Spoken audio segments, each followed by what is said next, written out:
Welcome to Reclaiming Vitality. I'm doing this video series dedicated to helping high achieving women break free from burnout and rediscover their energy, their confidence, and joy.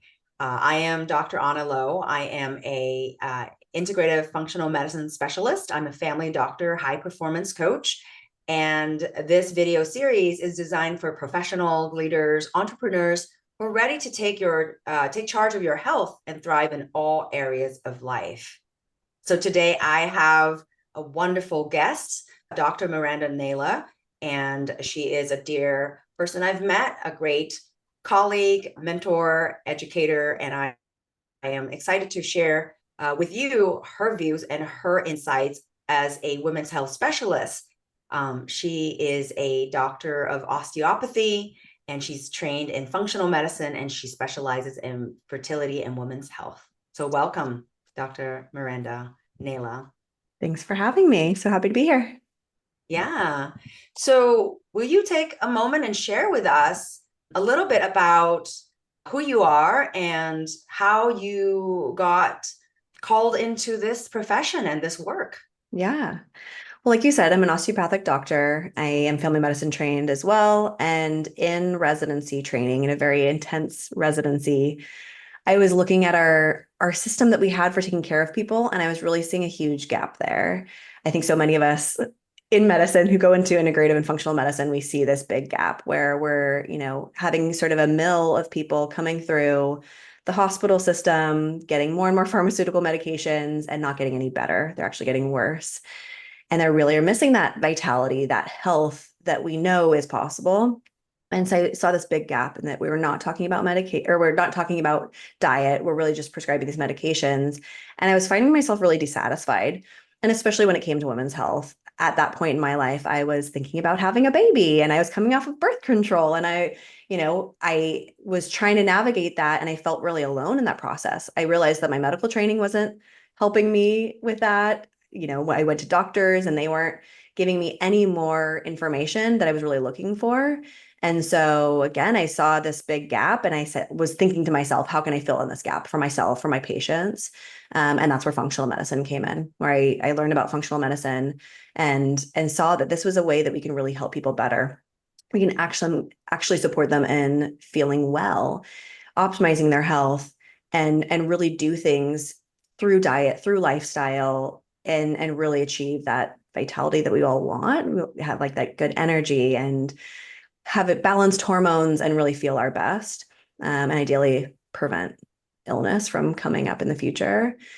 So that's where my journey really started in diving into this. Again, I was sort of like selfishly motivated by my own health journey, but also it was really driving me to like find these solutions for my patients as well. And that's where I got into fertility in particular, and then women's health in general, and really solving these hormone mysteries that are not being addressed appropriately in the conventional system.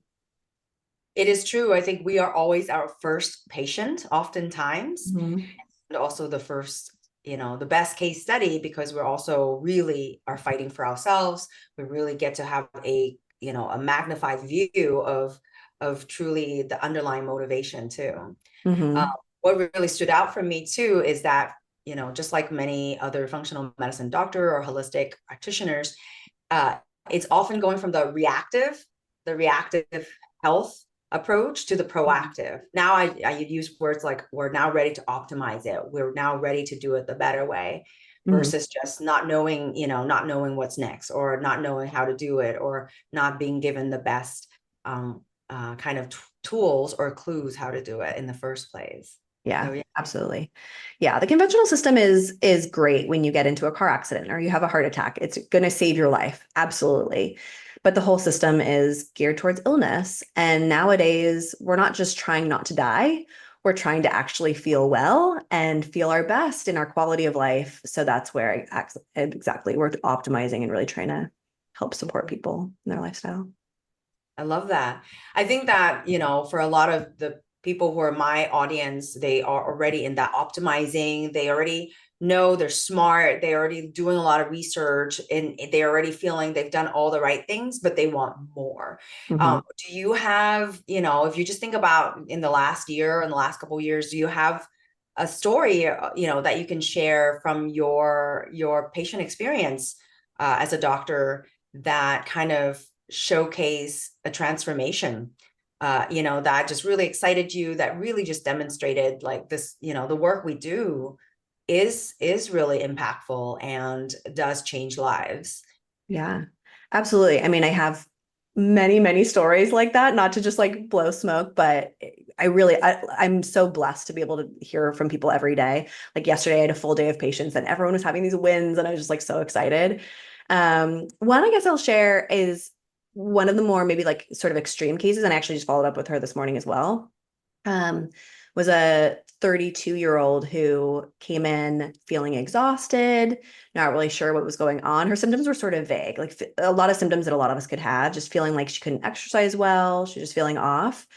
And we did her testing, and her thyroid hormones were off the charts, like outrageously high. She was basically in Hashimoto's, a really extreme case. A lot of her blood work was really just completely abnormal, and her hormones were tanked. Basically, she was in like early menopause, or premature ovarian insufficiency. And this is one of my favorite cases to really highlight the point of getting testing is so important, because otherwise, again, her symptoms were sort of vague. They could have looked like anyone else. And she was literally in a thyroid emergency. And her hormones were just so bottomed out that she really needed help. And I don't know what would have happened if she hadn't come to me when she did. And again, I just followed up with her today. She's doing great. She's thriving. We do have her on hormone replacement. Like it's not like she's just doing this on her own, but she's really feeling great now. And there are always things that we're navigating. But it was definitely one of my favorite cases recently to show that like there can be such a big transformation that happens, and if you're doing things in the right way and really getting the right support, that you can just absolutely have an incredible outcome. Yeah, you're absolutely correct. I think that testing is the best and fastest way for you to decrease noise and just Mhm. trying things and getting and also not get overwhelmed. I think changing our health, changing our lifestyle is a lot of hard work, and to be distracted by all these unnecessary steps without testing actually adds to that burden and adds to that extra work and pressure. And I think that when we test, we're actually getting them the fastest path forward. So yeah, Absolutely. great highlight for sure. Um, what do you see now in the last year? I think it's interesting. I've been in practice now for 15 years. Um, I think women's health has changed, right? There's different fads, there's different interests, there's different like symptoms that are showing more as we become as I think patients become more educated about different symptoms. Mhm. What are you seeing in 2024 as the most common health concern that our typical women patients actually face today? Yeah. Nowadays, what I'm seeing is a lot of heightened PMS and mood instability around the cycle. We like to talk about hormone imbalance. It's such a like buzzword that a lot of people don't really know what it means. But hormone imbalance in the sense of really like losing touch sort of with our cycle and with our normal patterns. I think that's a big part of it, where we're doing a lot and we're depleting ourselves, and then we're developing a hormone imbalance that really usually shows up like low energy, feeling fatigued, feeling irritable. That's something that I see all the time. I think especially after the pandemic too, we're seeing a lot more burnout and nervous system dysregulation, where a lot of people are stuck in sort of a fight or flight place, and they don't know how to get back into the parasympathetic, get calmed down again. So that's kind of really the biggest things that I see nowadays. Yeah. Well, I think where your specialty is around fertility, the hormone imbalance really lead to a very specific Mhm. lack of outcome, right? Or Mhm. outcome or lack of outcome. Who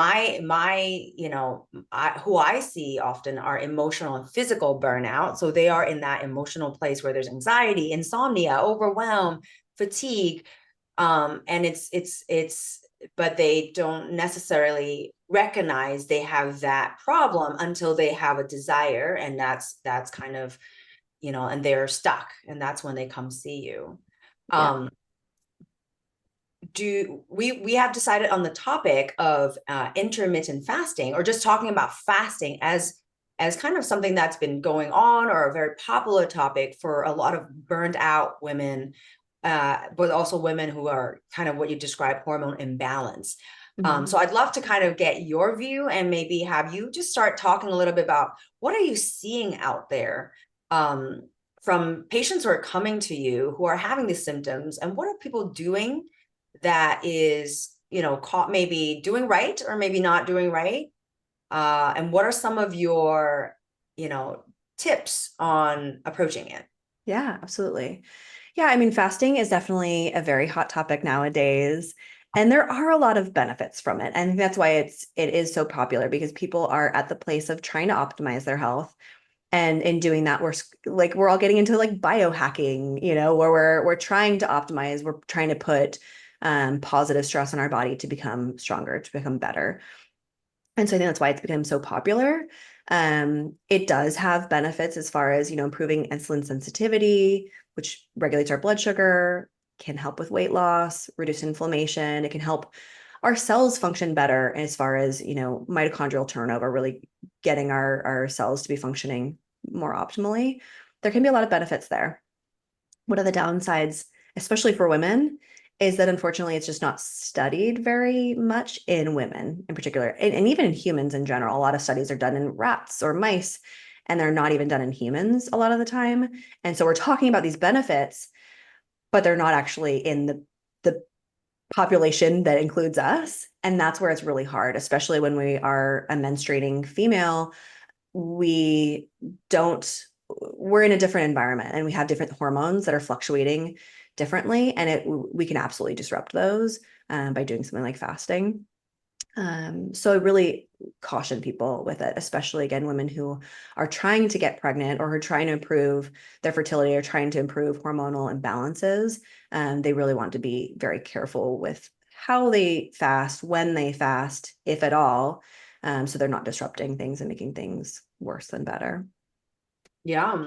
So, I mean, I'm going to jump right into it. I think Hmm. every woman, when you think about why they fast, is because they want to lose weight. Hmm. Right. So, and especially, I think that interestingly, right, weight is one of the reasons that actually holds back successful fertility if they are, if they're obese, or they are, overweight. And so, what would you say, how would we start, right? How would you usually recommend the patient who comes to see you to start if they want to lose weight? How does, start with that? And also, what is the role then of fasting in that case? Yeah. So yeah, weight is a very common reason why people are fasting, right? Whether dieting in general, they're looking for a solution to try to lose weight. And you're absolutely right. Weight can be an issue on both sides of the spectrum for fertility, if our weight is too high or if our weight is too low. Um, so that can be a factor. And in certain situations, fasting could be a tool that people can use to lose weight if they need to improve their insulin sensitivity, which can be a factor with infertility as well. And so that can be a good tool. The problem, though, again, is that we can be disrupting our hormones while we're doing that. And so it's a very fine balance that needs to happen. And so in those cases, I really want to encourage people to, like, we're talking about testing, get the right support to know if and when it's the right tool for them to use. Because it isn't across the board a good tool. For example, PCOS is a syndrome where we have insulin sensitivity or insulin resistance possibly. Women with PCOS tend to be overweight, kind of the classic case, not all of them by any means. And so sometimes it's generalized. Women with PCOS would benefit from fasting. They can absolutely lose weight this way. And in reality, it isn't always the case. Some of those women, many of those women have high cortisol, have high stress hormones, or adrenal dysfunction, where their stress response system is just not in good balance. And so putting extra stress on their system could actually make things a lot worse than better. So it's always a case by case basis that I'm looking at for like fasting for weight loss. There are also other tools that we can use. It I looks like in evidence, I was just going to say for weight loss with intermittent fasting, it looks like it's calorie reduction that's really causing the weight loss largely. And so that's something that can be navigated without fasting also, or there are ways to do that in a more healthy, balanced way so that we're not bringing all the risks with the benefits. Yeah, yeah, you brought up two very good points. That's why I wanted to ask the question, right? Mhm. You brought into hormones, cortisol, right? There are just certain things testing actually really refine whether you're a candidate for it. What would you say are some key hormones or some key tests that actually patients would benefit when they are looking into fasting to see if they are actually a good fit for fasting? Yeah.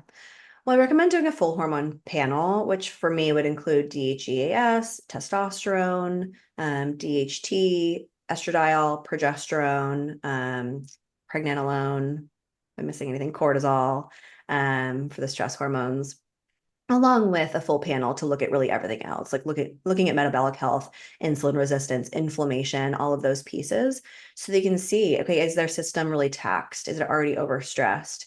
Is it really inflamed? Do they have, an imbalance in hormones that would respond appropriately or not to fasting? For example, fasting, I kind of alluded to some of the downfalls that can come with it.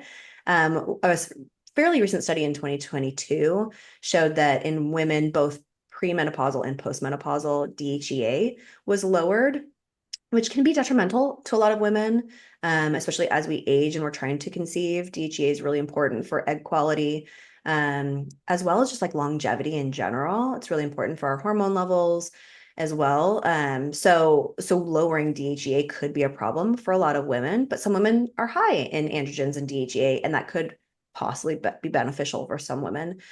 So testing those can be really important to navigate, what each of us need and what would really benefit best from. Yeah.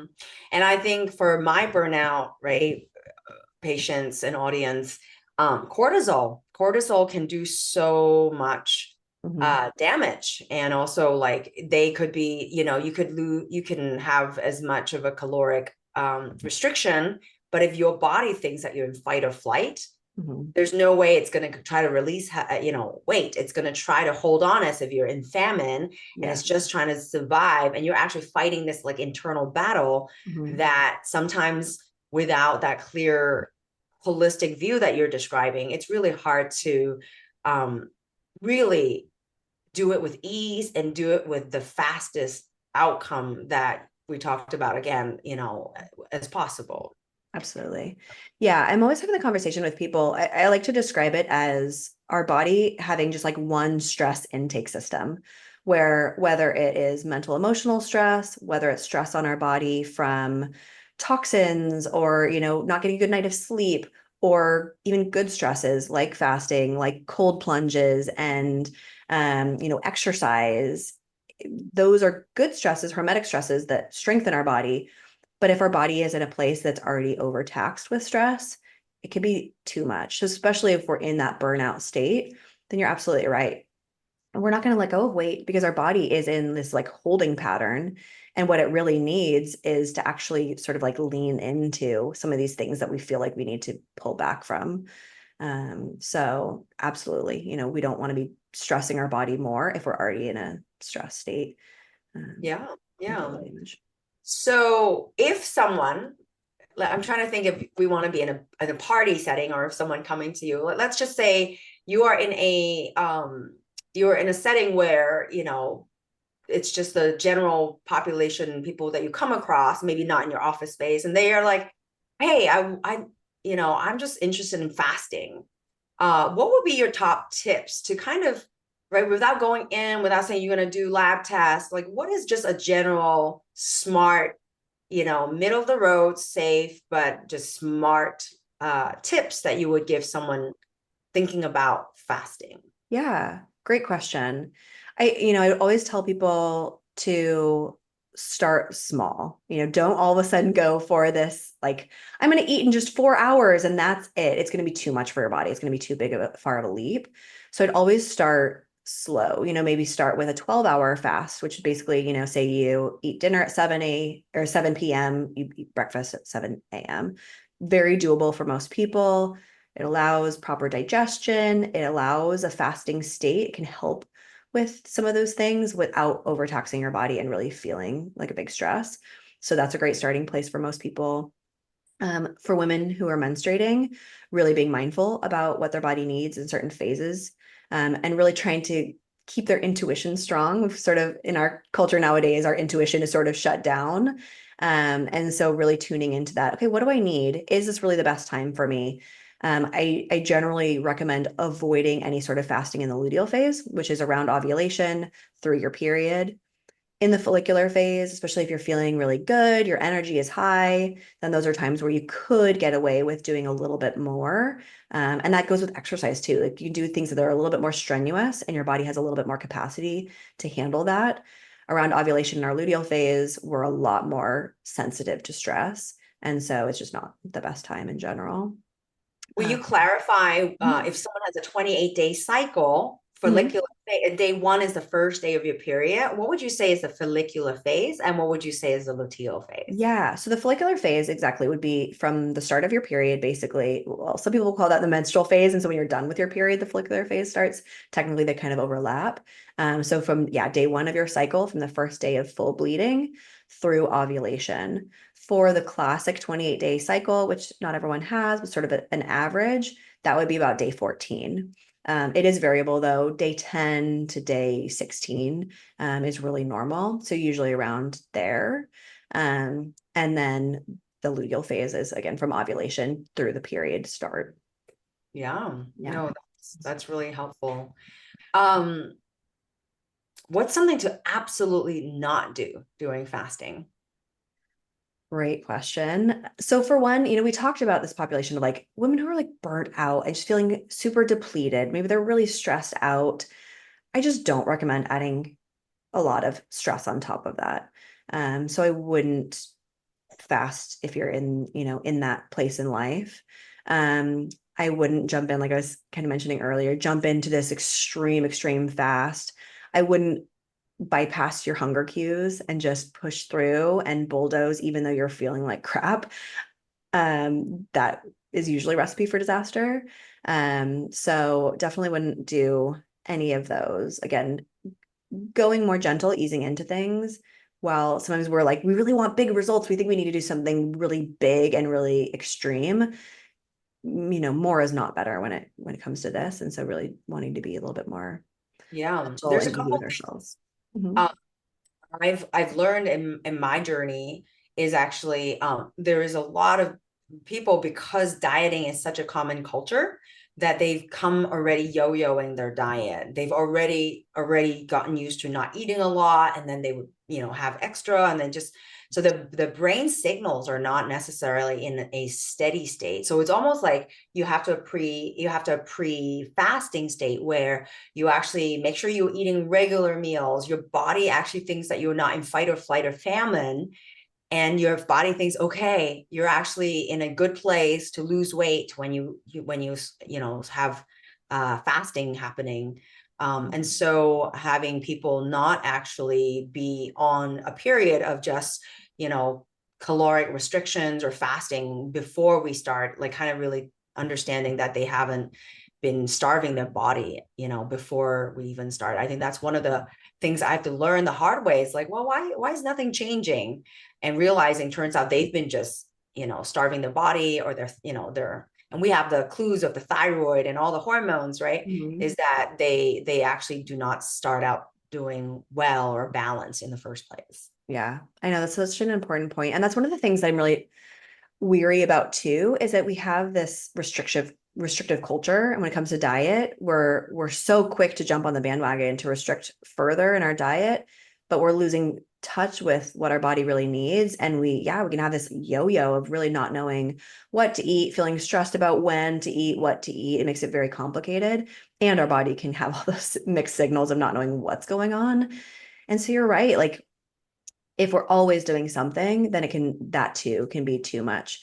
Really getting into a steady state of even having regular meals. It's boring, it's not exciting or sexy, but eating 3 square meals a day and having, maybe a little longer fasting period overnight, eating dinner a little bit earlier, not eating right before bed, that alone is great. That's what our body should be able to do. And we should be able to get from meal to meal, feeling great, having steady energy, not crashing.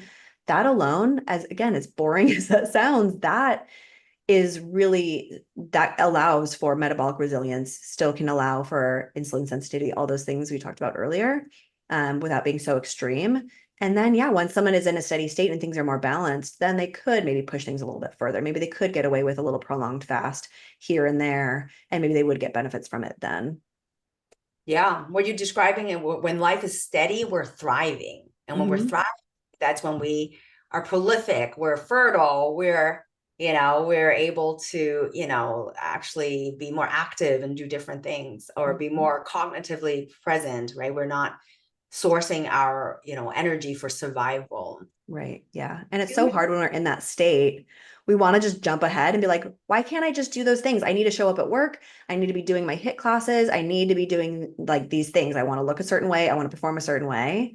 And it's so hard because we actually have to, yeah, pull back and actually get to a good resting state, allow our body to be in balance.